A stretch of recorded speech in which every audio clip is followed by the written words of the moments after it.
ಬೃಹತ್ ಪ್ರತಿಭಟನೆಗೆ ಸಜ್ಜಾಗಿದ್ದಾರೆ ಮುಸ್ಲಿಂ ಸಮುದಾಯ. ಪ್ರತಿಭಟನೆಯಲ್ಲಿ 50,000ಕ್ಕೂ ಹೆಚ್ಚು ಜನ ಸೇರುವ ನಿರೀಕ್ಷೆ ಇದೆ. ವಕ್ಫ್ ಕಾಯ್ದೆ ತಿದ್ದುಪಡಿಯನ್ನ ವಿರೋಧಿಸಿ ಮಂಗಳೂರಿನಲ್ಲಿ ನಡೀತಾ ಇರುವಂತಹ ಬೃಹತ್ ಪ್ರತಿಭಟನೆ ಇದು.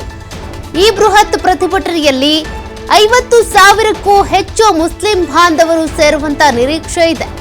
ರಸ್ತೆ ಹೆದ್ದಾರಿ ಬಂದ್ ಮಾಡಬೇಡಿ ಅಂತ ಹೈಕೋರ್ಟ್ ಎಚ್ಚರಿಕೆಯನ್ನ ಕೊಟ್ಟಿದೆ. ಅನುಮತಿ ಪಡೆದ ಜಾಗದಲ್ಲಿ ಮಾತ್ರ ಪ್ರತಿಭಟನೆ ಮಾಡಿ ಅನ್ನೋದು ಹೈಕೋರ್ಟ್ ಸೂಚನೆ. ಬೆಂಗಳೂರು ನಗರದಲ್ಲಿ ಬಿಗಿ ಪೊಲೀಸ್ ಬಂದೋಬಸ್ತ್ ವಹಿಸಿದ್ದಾರೆ ಪೊಲೀಸ್ ಇಲಾಖೆ. 2,000ಕ್ಕೂ ಅಧಿಕ ಪೊಲೀಸರು ಅರೆಸೇನಾ ಪಡೆಯನ್ನ ನಿಯೋಜನೆ ಮಾಡಲಾಗಿದೆ. ಇನ್ನು ಮಂಗಳೂರು ನಗರದ ಹಲವು ಕಡೆಗಳಲ್ಲಿ ಚೆಕ್ ಪೋಸ್ಟ್ಗಳ ನಿರ್ಮಾಣವೂ ಆಗಿದೆ. ಮಂಗಳೂರು ನಗರದ ಕೆಲ ಕಡೆ ಚೆಕ್ ಪೋಸ್ಟ್ ಮತ್ತೆ ಪ್ರತಿಭಟನೆಯ ಜಾಗದಲ್ಲಿ ಪೊಲೀಸ್ ಬಿಗಿ ಬಂದೋಬಸ್ತ್ ಕಂಡು ಬರ್ತಾ ಇದೆ. ಯಾವುದೇ ರೀತಿಯ ಅಹಿತಕರ ಘಟನೆಗಳು ಜರುಗದೇ ಇರೋ ರೀತಿಯಾಗಿ ಪೊಲೀಸರು ನೋಡ್ಕೊಳ್ತಾ ಇದ್ದಾರೆ.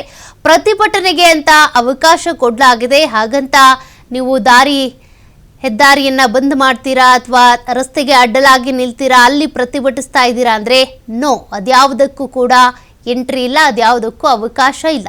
ಹೈಕೋರ್ಟ್ ಇನ್ನು ದಾರಿ ಬಂದ್ ಮಾಡ್ತೀವಿ ಅಥವಾ ಪರ್ಯಾಯ ಮಾರ್ಗಗಳನ್ನ ಜನರಿಗೆ ಕಲ್ಪಿಸ್ಕೊಡ್ತೀವಿ ಅಂತ ಪೊಲೀಸರು ಮುಂದಾದ್ರೂ ಕೂಡ ಹೈಕೋರ್ಟೇ ಸೂಚನೆ ಕೊಟ್ಟಿದೆ. ನೀವ್ಯಾಕೆ ಪರ್ಯಾಯ ಮಾರ್ಗಗಳನ್ನ ಕಲ್ಪಿಸ್ಕೊಡ್ತೀರಾ? ನಾವು ಪ್ರತಿಭಟನೆಗೆ ಅಂತ ಎಲ್ಲ ಅವಕಾಶ ಕೊಟ್ಟಿದ್ದೀವೋ ಅಲ್ಲಿ ಮಾತ್ರ ಅವರು ಪ್ರತಿಭಟನೆ ಮಾಡಲಿ ಅಂತ. ಇನ್ನು ಕೆಲವರು ಈ ಪ್ರತಿಭಟನಾ ಮೆರವಣಿಗೆ ಹೋಗ್ತಾ ಇರುವಂಥ ಸಂದರ್ಭದಲ್ಲಿ ಟ್ರಾಫಿಕ್ ಕಿರಿಕಿರಿ ಅಥವಾ ಜನಸಂದಣಿ ಹೆಚ್ಚಾಗುತ್ತೆ ಅನ್ನುವಂಥ ಕಾರಣಕ್ಕೆ ಅವರೇ ಮಾರ್ಗ ಬದಲಾವಣೆ ಮಾಡಿಕೊಂಡು ಹೋಗ್ತಿದ್ದಾರಂತೆ ಸಾರ್ವಜನಿಕರು. ಬಟ್ ಇವರಿಗೆ ರಸ್ತೆ ತಡೆಯೋದಕ್ಕಾಗಲಿ ಹೆದ್ದಾರಿ ಬಂದ್ಗಾಗಲಿ ಇದ್ಯಾವುದಕ್ಕೂ ಅವಕಾಶ ಇಲ್ಲ. ಪ್ರತಿಭಟನಾ ಜಾಗದಲ್ಲಿ ಮಾತ್ರ ಪ್ರತಿಭಟಿಸಬಹುದು. ಕೇಂದ್ರ ಸರ್ಕಾರ ಈಗಾಗಲೇ ವಕ್ಫ್ ಕಾಯ್ದೆ ತಿದ್ದುಪಡಿಗೆ ರಾಜ್ಯಸಭೆ ಲೋಕಸಭೆ ಎಲ್ಲ ಕಡೆ ಕೂಡ ಅನುಮತಿ ಪಡ್ಕೊಂಡಿದೆ, ಪಾಸ್ ಆಗಿದೆ. ಬಟ್ ಸುಪ್ರೀಂ ಕೋರ್ಟ್ನಲ್ಲಿ ಈ ಕಾಯ್ದೆ ನಿಲ್ಲುತ್ತಾ ಅನ್ನೋದನ್ನ ನೋಡಬೇಕಿದೆ. ಸುಪ್ರೀಂ ಕೋರ್ಟ್ ಈಗಾಗಲೇ ಮಧ್ಯಂತರ ಆದೇಶವನ್ನ ಕೊಟ್ಟಿದೆ. ಇದರಲ್ಲಿ ಏನೇನು ಚೇಂಜಸ್ ಆಗಬೇಕು, ಏನೇನು ಬದಲಾವಣೆಗಳಾಗದೆ ಯಥಾಸ್ಥಿತಿ ಕಾಪಾಡಿಕೊಳ್ಬೇಕು ಅನ್ನೋದರ ಬಗ್ಗೆ. ಅದರ ನಡುವೆನೇ ಮಂಗಳೂರಿನಲ್ಲಿ ವಕ್ಫ್ ಕಾಯ್ದೆಯ ತಿದ್ದುಪಡಿಯನ್ನು ವಿರೋಧಿಸಿ ಬೃಹತ್ ಪ್ರತಿಭಟನೆ ನಡೀತಾ ಇದೆ. ಅವರನ್ನ ಕಂಟ್ರೋಲ್ ಮಾಡೋದಕ್ಕೆ ಅಲ್ಲಿ ಭದ್ರತೆಗಾಗಿ ಪೊಲೀಸರ ನಿಯೋಜನೆ ಆಗಿದೆ. ಆ ಪೊಲೀಸರ ಕಣ್ಗಾವಲಿನ ದೃಶ್ಯಗಳನ್ನು ನೀವು ಗಮನಿಸ್ತಾ ಇದ್ದೀರಾ.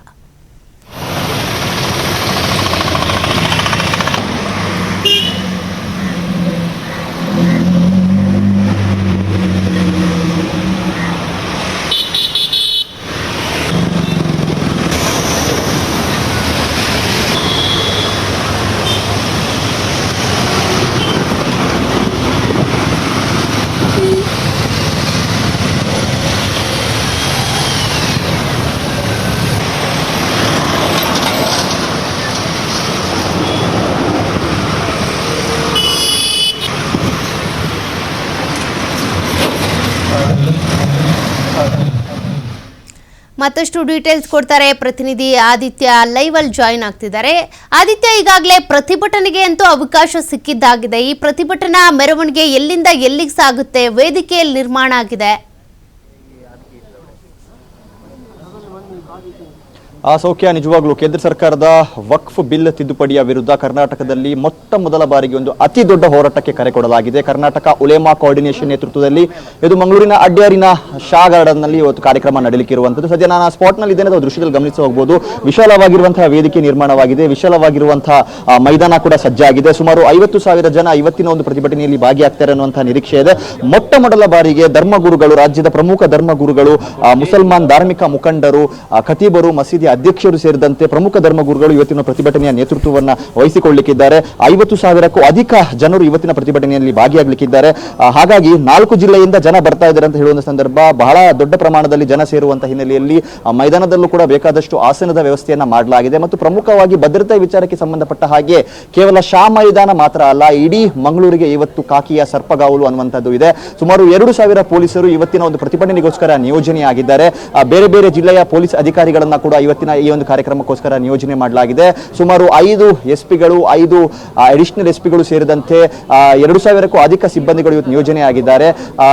ಬೇರೆ ಬೇರೆ ರೀತಿಯಲ್ಲಿ ಅಂದ್ರೆ 20 KSRP ತುಕಡಿ ಆಗಿರ್ಬೋದು, ಸಶಸ್ತ್ರ ಮೀಸಲು ಪಡೆ ಆಗಿರ್ಬೋದು, ಎಲ್ಲರೂ ಕೂಡ ಸೇರಿರುವಂತದ್ದು. 200ಕ್ಕೂ ಅಧಿಕ ಇನ್ಸ್ಪೆಕ್ಟರ್ಗಳನ್ನ ಕೂಡ ನಿಯೋಜನೆ ಮಾಡಲಾಗಿದೆ. ಮತ್ತು ಇಲ್ಲಿ ಏನು ಒಳಗಡೆ ಬರಬೇಕಾದರೂ ಕೂಡ ಸಾಕಷ್ಟು ಒಂದು ಚೆಕಿಂಗ್ ಅನ್ನುವಂಥದ್ದು ಇರುತ್ತೆ. 2 ಎಂಟ್ರಿ ಪಾಯಿಂಟ್ ಗಳನ್ನ ಕೂಡ ಗಮನಿಸ್ತಾ ಹೋಗಬಹುದು. ಒಂದು ಮೇನ್ ಎಂಟ್ರಿ ಪಾಯಿಂಟ್ ಅಲ್ಲಿ ಸಾಮಾನ್ಯವಾಗಿ ಪ್ರತಿಭಟನಾಕಾರರು ಆ ಒಂದು ಎಂಟ್ರಿ ಆಗ್ತಾರೆ. ಆಮೇಲೆ ವೇದಿಕೆ ಇನ್ನೊಂದು ಭಾಗದ ಅಂದ್ರೆ ಡೆಡ್ ಲೈನ್ ಅಲ್ಲಿ ಇನ್ನೊಂದು ಎಂಟ್ರಿ ಪಾಯಿಂಟ್ ಕೂಡ ಇದೆ ಮತ್ತು ಆಸನದ ವ್ಯವಸ್ಥೆ VIP ಗ್ಯಾಲರಿ ಕೂಡ ಇರುವಂತದ್ದು. ಇನ್ನು ವೇದಿಕೆಯನ್ನು ಒಮ್ಮೆ ಗಮನಿಸಿಕೊಂಡು ಹೋಗುವಂತ ಸಂದರ್ಭ ಇವತ್ತು ಇಲ್ಲೇ ಮಧ್ಯಾಹ್ನ 3:30ಯ ಬಳಿಕ ಪ್ರತಿಭಟನೆ ಅನ್ನುವಂಥದ್ದು ಆರಂಭವಾಗುತ್ತೆ. ಅಂದ್ರೆ ಸರಿಸುಮಾರು 4 ಗಂಟೆಗೆ ಕಾರ್ಯಕ್ರಮ ಅನ್ನುವಂಥದ್ದು ಶುರುವಾಗುತ್ತೆ. ಪ್ರತಿಭಟನಾಕಾರರ ಆಗಮನವಾಗುತ್ತೆ. ಸಮೀಪದ ಕಣ್ಣೂರು ದರ್ಗಾ ಏನಿದೆ ಇಲ್ಲಿ ಒಂದು ಪ್ರಾರ್ಥನೆಯನ್ನು ಸಲ್ಲಿಸಿ ಧಾರ್ಮಿಕ ವಿಧಿವಿಧಾನಗಳನ್ನು ಸಲ್ಲಿಸಿ ಬಳಿಕ ಇಲ್ಲಿ ಕಾರ್ಯಕ್ರಮ ಆರಂಭವಾಗಲಿಕ್ಕೆ ಇರುವಂತದ್ದು. ಈ ಭವ್ಯವಾದ ವೇದಿಕೆಯಲ್ಲಿ ಬೇರೆ ಬೇರೆ ಧರ್ಮಗುರುಗಳು, ಕಾಜಿಗಳು, ಮಸೀದಿ ಅಧ್ಯಕ್ಷರು, ಖತೀಬರೆಲ್ಲ ಸೇರ್ಲಿಕ್ಕಿದ್ದಾರೆ. ಎಲ್ಲರೂ ಕೂಡ ಇವತ್ತು ಕೇಂದ್ರ ಸರ್ಕಾರದ ಒಂದು ವಕ್ಫ್ ತಿದ್ದುಪಡಿ ಬಿಲ್ ಏನಿದೆ ಇದರ ವಿರುದ್ಧ ತಮ್ಮ ಆಕ್ರೋಶವನ್ನು ಹೊರಹಾಕಲಿಕ್ಕಿದ್ದಾರೆ. ಮತ್ತು ನಮ್ಮೊಂದಿಗೆ ಧರ್ಮಗುರುಗಳಿದ್ದಾರೆ, ಹತ್ರ ನಾನು ಮಾತನಾಡಿಸ್ತಾ ಹೋಗ್ತೀನಿ. ಸರ್, ಅಂತಿಮ ಹಂತದ ತಯಾರಿ ನಡೀತಾ ಇದೆ. ಇಡೀ ಕರ್ನಾಟಕದಲ್ಲೇ ಮೊದಲ ಬಾರಿಗೆ ಮಂಗಳೂರಲ್ಲಿ ಪ್ರತಿಭಟನೆಗೆ ಕರೆ ಕೊಟ್ಟಿದ್ದೀರಾ, ಒಂದು ಮುನ್ನುಡಿಯನ್ನು ಬರಿತಾ ಇದ್ದೀರಾ. ಯಾವ ಥರ ನಿರೀಕ್ಷೆಗಳು ಇದೆ? ತಮ್ಮ ತಯಾರಿಗಳು ಯಾವ ಹಂತದಲ್ಲಿದೆ? ನಮ್ಮ ಉಲಮಾ ಕೋಆರ್ಡಿನೇಷನ್ ಅಂದರೆ ಮಂಗಳೂರು ಕಾಜಿಗಳು ಮತ್ತು ಉಡುಪಿ ಮತ್ತು ಹಾಸನ ಜಿಲ್ಲೆಯ ಕಾಜಿಗಳ ನಾಯಕತ್ವದಲ್ಲಿ ಉಲಮಾ ಕೋಆರ್ಡಿನೇಷನ್ ಎನ್ನುವಂಥ ಹೆಸರಲ್ಲಿ ಒಂದು ಸಂಘಟನೆಯನ್ನು ಮಾಡಿ, ಅಂದರೆ ನಮ್ಮ ಧಾರ್ಮಿಕವಾದ ವಿಷಯಗಳಿಗೆ ಯಾವುದೇ ರೀತಿಯಾದಂತಹ ಧಕ್ಕೆ ಬರಬಾರ್ದು ಮತ್ತು ನಾವು ಇಷ್ಟರ ತನಕ ನಂಬಿಕೊಂಡು ಬಂದಿರುವ ನಮ್ಮ ಧರ್ಮದ ಆಚಾರ ವಿಚಾರಗಳು ಅದಕ್ಕೆ ಯಾವುದೇ ರೀತಿ ಕೊಡಲಿ ಏಟು ಕೊಡುವಂಥ ಕಾನೂನು ಬಂದಾಗ ಸರ್ಕಾರದ ಗಮನ ಸೆಳೆಯಬೇಕಾದರೆ ಅದರ ಮುಂಚೂಣಿಯಲ್ಲಿ ನಿಲ್ಲಬೇಕಾದದ್ದು ಉಲಮಾಗಳು ಎನ್ನುವಂಥ ದೃಷ್ಟಿಯಿಂದಲೇ. ಇದಕ್ಕಿಂತ ಮುಂಚೆ ಹಲವು ಸಮಸ್ಯೆಗಳು ಬಂದಿತ್ತು, ಯಾವತ್ತೂ ಕೂಡ ನಾವು ಬೀದಿಯಲ್ಲಿ ಇರಲಿಲ್ಲ. ಸಣ್ಣ ಪುಟ್ಟ ಪ್ರತಿಭಟನೆಗಳು ನಡೀತಿತ್ತು ಅಷ್ಟೇ ಇಲ್ಲದೆ. ಇದು ಅಂದರೆ ನಮ್ಮ ಮಸೀದಿಗಳು ಬರ್ತದೆ, ಮದ್ರಸಗಳು ಬರ್ತದೆ, ಮಜಾರಗಳು ಬರ್ತದೆ, ಕಬ್ರಸ್ಥಾನಗಳು ಬರ್ತದೆ, ಇನ್ನಿತರ ಹಲವಾರು ಧಾರ್ಮಿಕ ವಿಚಾರಗಳು ಇದರಲ್ಲಿ ಬರ್ತದೆ.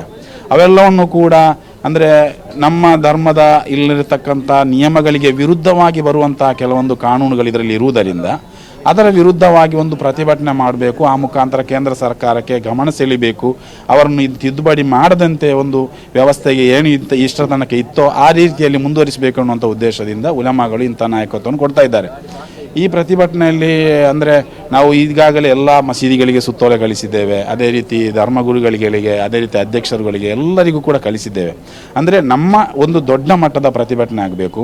ಇದಕ್ಕಿಂತ ಮುಂಚೆ ಸಣ್ಣ ಪುಟ್ಟ ಪ್ರತಿಭಟನೆಗಳು ನಡೆದಿದೆ, ಆದರೆ ದೊಡ್ಡ ಮಟ್ಟದಲ್ಲಿ ಮಾಡುವಾಗ ಇಡೀ ರಾಜ್ಯ ಮಟ್ಟದಲ್ಲಿ ಗಮನ ಸೆಳೀತದೆ, ರಾಷ್ಟ್ರ ಮಟ್ಟದಲ್ಲಿ ಕೂಡ ಗಮನ ಸೆಳೀಬೇಕು. ಆದ್ದರಿಂದ ಯಾವುದೇ ರೀತಿಯ ಅಹಿತಕರ ಘಟನೆಗೆ ಸಾಕ್ಷಿ ಆಗದ ರೀತಿಯಲ್ಲಿ, ಯಾವುದೇ ರೀತಿಯಾದಂಥ ಸಮಸ್ಯೆಗಳು ಬಾರದ ರೀತಿಯಲ್ಲಿ ಅತ್ಯಂತ ಶಾಂತಿಯುತವಾಗಿ ಮಾತನಾಡುವಂಥ ನಾಯಕರನ್ನೇ ಭಾಷಣ ಮಾಡಿಸಿ ಪ್ರಚೋದನಕಾರಿ ಹೇಳಿಕೆಗಳು ಬಾರದ ರೀತಿಯಲ್ಲಿ ಇಂದು ಕೆಲಸ ನಮ್ಮ ಭಾಷಣಗಳು ಆಗಬೇಕು. ಅದೇ ರೀತಿ ಬರುವವರು ಹೋಗುವವರು ಇರಬೇಕು, ಬರುವಾಗಲೇ ಆಗ್ಬೋದು ಹೋಗುವಾಗ ಇರ್ಬೋದು. ಯಾವುದೇ ರೀತಿ ಅಂದರೆ ಯಾರ ವಿರುದ್ಧವೂ ಕೂಡ ಘೋಷಣೆಗಳು ಕೂಗಬಾರದು ಎನ್ನುವಂಥ ಸುತ್ತೋಲೆಗಳನ್ನು ಹಲವು ರೀತಿಯ ಮುಖಾಂತರ ಸಂದೇಶಗಳನ್ನು ಕಳಿಸಲಾಗಿದೆ. ಆದ್ದರಿಂದ ನಮ್ಮ ಜಿಲ್ಲೆಯ ವ್ಯಾಪ್ತಿಯಲ್ಲಿರತಕ್ಕಂಥ ಎಲ್ಲ ನಮ್ಮ ಧಾರ್ಮಿಕ ನಂಬಿಕೆಯ ಜನರು ಬರ್ತಾರೆ ಅನ್ನುವಂಥದ್ದು ನಮ್ಮ ವಿಶ್ವಾಸ. 3 ಗಂಟೆ ನಂತರ ನಮ್ಮ ಕಾರ್ಯಕ್ರಮ ಸ್ಟಾರ್ಟ್ ಆಗ್ತದೆ. ಇಲ್ಲಿ ದರ್ಗಾದಲ್ಲಿ ಪ್ರಾರ್ಥನೆ ಮಾಡಿದ ನಂತರ, ಇವತ್ತು ಶುಕ್ರವಾರ ಬೇರೆ ಇದೆ, ಶುಕ್ರವಾರದ ಪ್ರಾರ್ಥನೆ ಮತ್ತು 3 ಗಂಟೆ ನಂತರ ಪ್ರಾರ್ಥನೆಗಳು ನಡೆದ ನಂತರ ನಮ್ಮ ಪ್ರತಿಭಟನಾ ಕಾರ್ಯಕ್ರಮ ನಡೆಯುತ್ತದೆ. ಎಲ್ಲ ರೀತಿಯಲ್ಲಿ ನಾವು ಸಜ್ಜು ಮಾಡಿಕೊಂಡಿದ್ದೇವೆ ನಮ್ಮ ಉಲಮಾ ಕೋಆರ್ಡಿನೇಷನ್ ವತಿಯಿಂದ ಅಂತ ಹೇಳ್ಬೋದು. ಎಸ್ ಸೌಖ್ಯ, ಇದು ಪ್ರಮುಖವಾಗಿರುವಂಥದ್ದು. ಮತ್ತು ಶಾಂತಿ ಮತ್ತು ಸುವ್ಯವಸ್ಥೆ ವಿಚಾರದಲ್ಲೂ ಕೂಡ ಯಾವುದೇ ಧಕ್ಕೆ ಬರಬಾರ್ದು, ಇದು ನಮ್ಮ ಒಂದು ಆದ್ಯತೆಯಾಗಿದೆ. 2 ಆದ್ಯತೆಗಳನ್ನು ಇಟ್ಕೊಂಡು ಇವತ್ತು ಪ್ರತಿಭಟನೆ ನಡೆಯಲಿಕ್ಕಿದೆ ಅನ್ನುವಂಥದ್ದು ಇಲ್ಲಿನ ಧರ್ಮಗುರುಗಳ ಮಾತಾಗಿದೆ. Okay, thank you Aditya live ಡೀಟೇಲ್ಸ್ಗೆ.